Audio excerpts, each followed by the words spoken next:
My girlfriend said, "I'm keeping the apartment. You can crash with your parents." After I paid the deposit and 10 months of rent. I replied, "Interesting plan." Then I called the landlord, my uncle, and explained the situation. When she got the 24-hour eviction notice, her panicked calls revealed.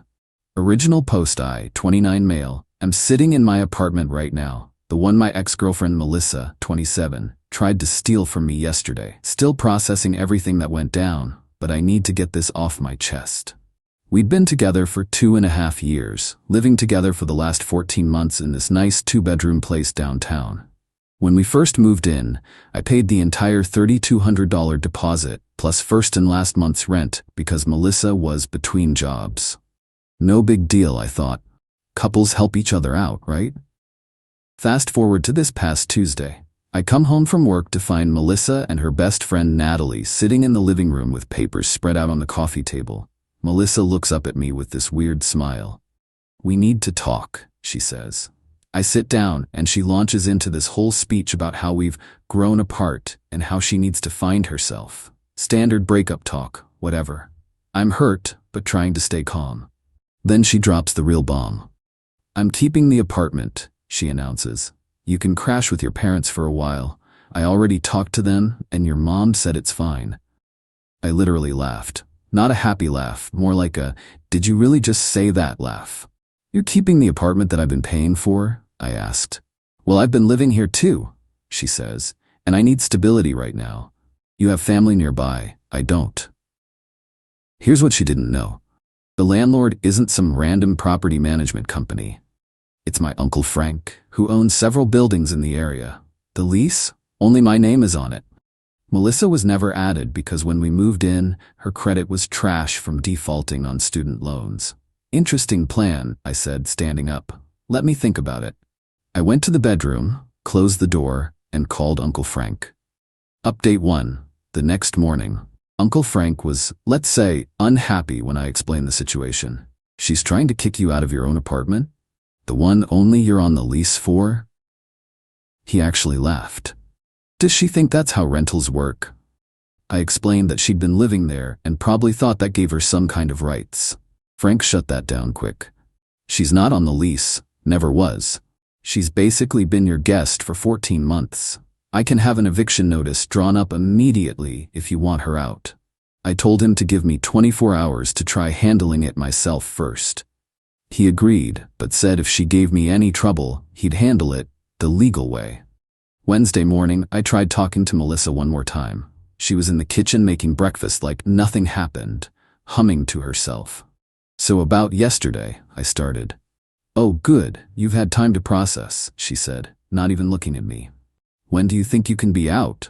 I was thinking by the weekend. The entitlement was astronomical. "Melissa, you understand that I'm on the lease, right? Only me?" She waved her hand dismissively. "We can work that out with the landlord. I'm sure they'll be reasonable." "The landlord is my uncle." She froze, spatula in hand. "Your what?" "Uncle Frank owns the building. I'm the only one on the lease. You've been living here as my guest." Her face went through about 5 different emotions in 3 seconds. That's not fair. I've been living here. I've made this my home." "You've paid exactly $0 toward rent or deposit," I pointed out. "I buy groceries. I decorated. She was getting frantic. "You buy groceries maybe once a month with the credit card I gave you for emergencies," I corrected. "And by decorated, you mean you hung up some pictures you got from HomeGoods using my credit card?" She started crying then. Not sad tears, angry tears. "You're being financially abusive. This is manipulation." That's when I decided I was done trying to be nice. I texted Uncle Frank, "Go ahead with the notice." Update 2. Thursday afternoon. The notice was served Thursday at 2 p.m. I was at work, but Melissa sure wasn't. According to my neighbor Derek, who works from home, there was quite a scene. The process server knocked, handed her the papers, and Melissa lost it. Derek said she was screaming in the hallway about squatters' rights and common law marriage. We don't even live in a state that recognizes that, and even if we did, we wouldn't qualify. My phone started blowing up around 2:15. What did you do? 24 hours? Are you insane? This is illegal. I have rights. I'm calling a lawyer. You can't do this to me. Then Natalie started, you're seriously evicting her and her? What kind of man does that? She thought you loved her. This is abusive behavior. Then came the call from Melissa's mom, Patricia. I actually answered this one because I'd always liked Patricia. Dennis, she said. She never could remember my name was David. What's this about you throwing Melissa out? I explained the situation calmly. How Melissa had tried to kick me out of my own apartment, how she'd never paid rent, how she wasn't on the lease. Patricia was quiet for a moment. Then, she told me you two decided together that she would take the apartment. No, Patricia. She decided that and told me I could go live with my parents. Oh. Another pause. That does sound like something she'd do. She did the same thing to her roommate in college. Wait, what? Turns out Melissa had a history of this. In college, she'd convinced her roommate to move out temporarily during finals week, then changed the locks and kept the dorm room to herself. The roommate had to get the university involved. I thought she'd grown out of that, Patricia said, sighing. I'll talk to her. Update 3, Friday morning. Friday morning rolled around, and Melissa had apparently spent all night consulting with every legal expert she could find. Her Instagram stories were full of legal advice posts and know your rights infographics. She confronted me at 7 a.m. with a printed stack of papers. According to these sources, I'm a tenant regardless of whether I'm on the lease. You need to give me 30 days notice minimum. I looked at her papers. They were all from different states, none from ours. Melissa, those are for actual tenants. You're not a tenant, you're a guest who's overstayed their welcome. I get mail here. That makes me a tenant. You get mail here because you used my address without permission. The magazines you subscribe to with my credit card don't make you a tenant. She tried another angle. I'll call the police. They'll side with me. Go ahead, I said. Uncle Frank had already prepared me for this possibility. She actually did it. 2 officers showed up around 9 a.m. Melissa ran to the door, tears streaming. Officers, he's trying to illegally evict me. I live here. The older cop looked tired already. Ma'am, are you on the lease? No. But have you been paying rent? Not technically, but has the legal tenant asked you to leave? She started sobbing harder. This isn't fair. The younger cop looked at the eviction notice. This is from a licensed attorney, properly served. Ma'am, you need to make arrangements to leave by. He checked his watch. 2 p.m. today. But where will I go? She wailed. That's not his problem, ma'am, the older cop said, looking at me with something like sympathy. Sir, if she's not out by 2 p.m., call us back. Update 4. The panic sets in. After the cops left, Melissa went into panic mode. The entitled attitude crumbled, replaced by desperate bargaining. David, please, can we talk about this like adults? We tried that. You told me to move back with my parents. I was emotional. I didn't mean it like that. How did you mean it then? She couldn't answer that. By noon, she was making calls, trying to find somewhere to stay. I heard her on the phone with Natalie. What do you mean you don't have room? You have a whole couch. What about just for a few nights? This is an emergency. Then calling other friends, each conversation getting more desperate. Apparently, nobody wanted to take her in. Shocking, considering how she treated people. At 12:30, she tried one last manipulation. If you kick me out, I'll post everything on social media. Everyone will know what kind of person you are. Go ahead, I said. Make sure you include the part where you tried to steal my apartment after I paid for everything for over a year. She actually started typing up a post, showing it to me like a threat. About to be homeless because my ex is evil. 2 years together meant nothing. Remember this when a man says he loves you. You might want to add the context, I suggested. How you tried to kick me out of my own apartment that I pay for. She deleted the draft. Update 5. Moving day. At 1 p.m., Uncle Frank showed up with 2 movers he'd hired. I want this done professionally, he told me. No room for her to claim we damaged anything. Melissa's stuff wasn't that much, honestly. Clothes, makeup, some books, her gaming setup that I'd bought her for Christmas. The movers had everything boxed and ready to go in under an hour. Where should we take it? One mover asked. Melissa was sitting on the couch frantically texting. I don't know. I don't have anywhere. Can you just leave it here until I figure it out? No, Uncle Frank said firmly. You have 10 minutes to decide, or we're putting it in storage and you can pay to get it out. She called Patricia. I could hear Patricia's voice through the phone. I told you this would happen, Melissa. Your dad and I are in Florida for the month. Call your cousin Rita. Rita, apparently, lived an hour away and wasn't happy about the situation, but agreed to let Melissa stay for a few days only. As the movers loaded her stuff into the truck, Melissa tried one more time. You're really gonna do this? Throw me out like trash? I'm not throwing you out, I said. I'm enforcing the same boundary you tried to set, that we need to live separately. You just assumed you'd be the one keeping the apartment I pay for. But I picked this place. I decorated it. It's more mine than yours. You picked it from the 3 options I could afford. You decorated with my money. And no, living somewhere rent-free doesn't make it yours. She grabbed her purse and headed for the door, then turned back. You'll regret this. You'll miss me and beg me to come back. I'll miss who I thought you were, I admitted, not who you actually are. Update 6, the aftermath calls. The calls started that evening. First was Natalie. She's at Rita's crying her eyes out. How can you live with yourself? Pretty comfortably in my apartment that I pay for, I replied. You're heartless. She loved you. She loved my wallet and free accommodation. When it came time to break up, her first move was trying to steal my home.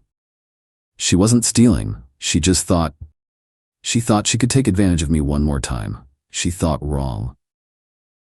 Then came a call from a number I didn't recognize. It was Melissa's friend group on speaker.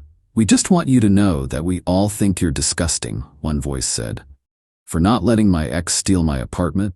For making a woman homeless. She's not homeless. She's at her cousin's. And she's there because she tried to make me homeless. That's different. You have support? So does she, apparently. You all seem very concerned about her. I'm sure one of you will offer her a place to stay. Silence. Then they hung up. The best call came Saturday afternoon from Patricia. David. I wanted to apologize for Melissa. I just got the full story from Rita. No need to apologize, Patricia. No, there is. I raised her better than this, or I thought I did. She told Rita you were abusive and controlling, but Rita's smart. She asked questions and the story fell apart quick. What's happening now? She's worn out her welcome at Rita's already. Apparently demanded Rita's bedroom because the couch hurt her back. Rita's driving her to her father's brother's place tomorrow. He has a basement apartment, but she'll need to pay rent. Will she? Patricia laughed, but it wasn't happy. With what money? She hasn't worked in 6 months. She told us you were supporting her while she figured out her career path. That was news to me. She'd told me she was doing freelance social media management. Update 7. The real truth comes out Sunday morning. I got a text from Derek, my neighbor. Bro, you need to see this. He sent me screenshots from a group chat he was somehow in. His girlfriend knew Natalie. The messages were from weeks ago. Melissa, Operation Apartment is almost ready. You really think he'll just leave? He's too nice to fight. I'll cry, play victim, he'll cave. Unknown number. What if he doesn't? Then I'll threaten to ruin his reputation. Say he was abusive. He'll give me the apartment to avoid drama. Savage, lol. He's been paying for everything anyway. Might as well get a few more months free rent before I move on. Unknown. Move on? Already talking to this guy Victor. Has a beach house. Just need to secure this apartment first as backup. I sat there staring at my phone. She'd been planning this. The whole breakup, the apartment theft, everything was calculated. Derek texted again. There's more. She's been seeing that Victor guy for 2 months. My girlfriend just told me. 2 months. While I was paying for everything, buying her gifts, planning our future, she was setting up my replacement and trying to steal my apartment as a backup plan. I forwarded everything to Patricia. Her response was immediate. Calling her now. This is unacceptable. An hour later, Melissa called from an unknown number. I almost didn't answer, but curiosity won. You ruined everything, she screamed. My mom saw those messages. She's cutting me off. Rita won't talk to me. This is all your fault. I ruined your plan to steal my apartment and cheat on me? I wasn't cheating. Victor is just a friend. With a beach house? Silence. Melissa, you planned this. You thought I was too nice to stand up for myself. You were wrong.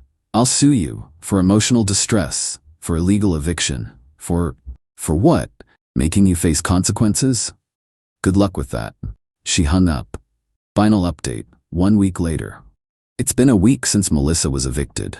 Here's where everything stands. Melissa is currently couch surfing between distant relatives who are quickly getting tired of her.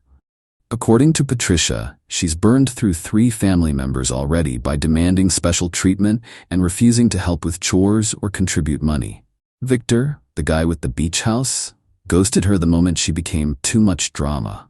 Apparently, he was only interested in a fun side thing, not a homeless girlfriend with baggage.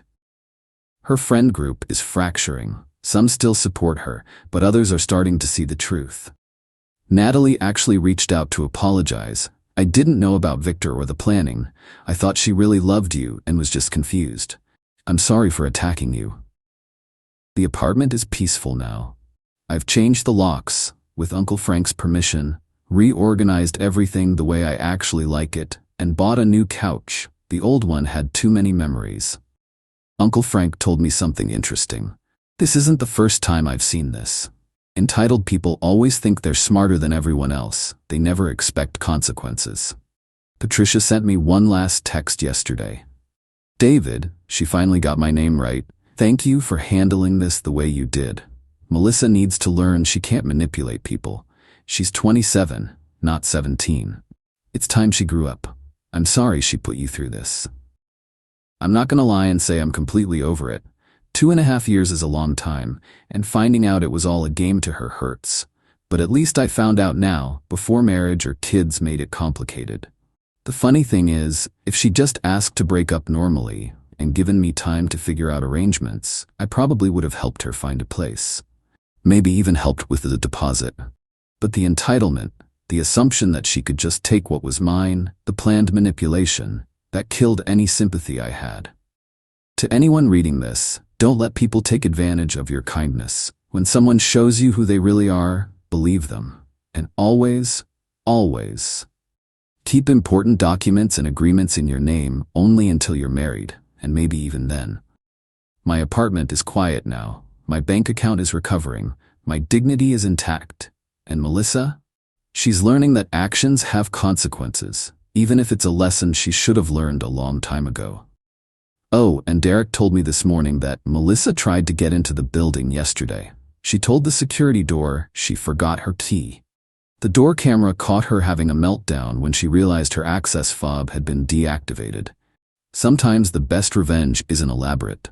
Sometimes it's just letting someone face the natural consequences of their own entitlement. I'm done with this chapter. Time to move on.